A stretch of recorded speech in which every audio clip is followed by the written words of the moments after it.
உறங்கும் நட்சத்திரமும் குட்டி கரடியும் அமைதியான மென்மையான வானத்தில் மிக உயரத்தில் ட்விங்கிள் என்றொரு சிறிய அன்பான நட்சத்திரம் வாழ்ந்தது.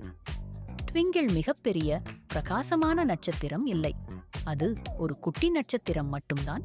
ஒவ்வொரு இரவும் அது உலகிலுள்ள தூங்கப்போகும் விலங்குகளுக்கும் குழந்தைகளுக்கும் பாதுகாப்பாக உணர உதவுவதற்காக ஒரு மென்மையான இதமான ஒளியை கீழே அனுப்புவதுதான் அதன் வேலை. உறங்கும் பள்ளத்தாக்கு. இன்று இரவு ட்விங்கிள் ஒரு வசதியான பச்சை பள்ளத்தாக்கை கவனித்துக் கொண்டிருந்தது. அங்கே குட்டி கரடி வசித்து வந்தது. குட்டி கரடி மென்மையான பாசி மற்றும் சூடான போர்வைகளால் செய்யப்பட்ட தன் படுக்கையில் சுகமாக படுத்திருந்தது. குட்டி கரடி பகல் முழுவதும் விளையாட விரும்பும். அது வண்ணத்துப் பூச்சிகளைத் துரத்தவும் மற்றும் பெரிய வெயில் காயும் பாறைகள் மீது ஏறவும் விரும்பும். ஆனால் இப்போது அதன் கண்கள் கனமாகத் தொடங்கின. ட்விங்கிள் குட்டி கரடி பின் இமைகள் சிமிட்டுவதை பார்த்தது. அதன் மென்மையான ஒளியின் வேலை தொடங்க வேண்டிய நேரம் இது என்று அதற்குத் தெரிந்தது. ட்விங்கிளின் எண்ணம்: நான் என் மென்மையான சூடான அதிக தூக்கத்தை வரவழைக்கும் ஒளியை குட்டி கரடிப்புக்காக மட்டுமே பிரகாசிக்கச் செய்வேன். ட்விங்கிள் ஒரு ஆழமான அமைதியான மூச்சை எடுத்துக்கொண்டு ஒரு மெதுவான பெருமூச்சு விடுவது போல இன்னும் கொஞ்சம் மங்கலாக ஒளியை வீசியது. அறையை இன்னும் கொஞ்சம் வசதியாக்கியது. தூக்கத்திற்கான ஒரு பயணம். குட்டி கரடி தன் கண்களை மூடியது. தன் மனதில் அது ஒரு அமைதியான பயணத்தைத் தொடங்கியது. முதலில் அதன் கால்விரல்கள் தூங்கிப் போயின.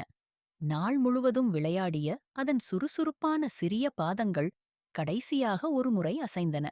அடுத்து அதன் கைகள் தூங்கிப் போயின. அம்மா கரடியை கட்டிப்பிடித்த மற்றும் பைன் கூம்புகளை வீசிய அதன் வலுவான சிறிய கைகள் கதகதப்பாக உணர்ந்து மென்மையான போர்வையில் விழுந்தன. இறுதியாக அதன் தலை தூக்கமானது.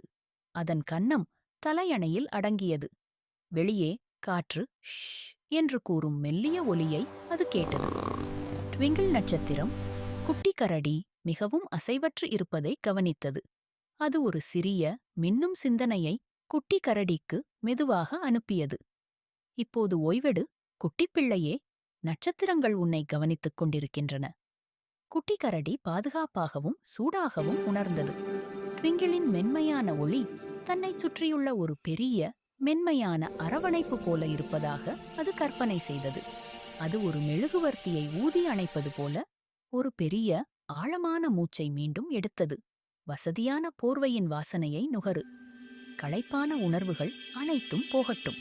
மேலும் ட்விங்கிள் நட்சத்திரம் ஒரு இறுதி அழகான மென்மையான ஒளியை வீசியபோது குட்டி கரடி தன் கண்களை மூடி காலையில் சூரியன் வரும் வரை பாதுகாப்பாக இனிமையான நட்சத்திரம் நிறைந்த கனவுகளைக் கண்டு தூக்கத்தில் ஆழ்ந்தது.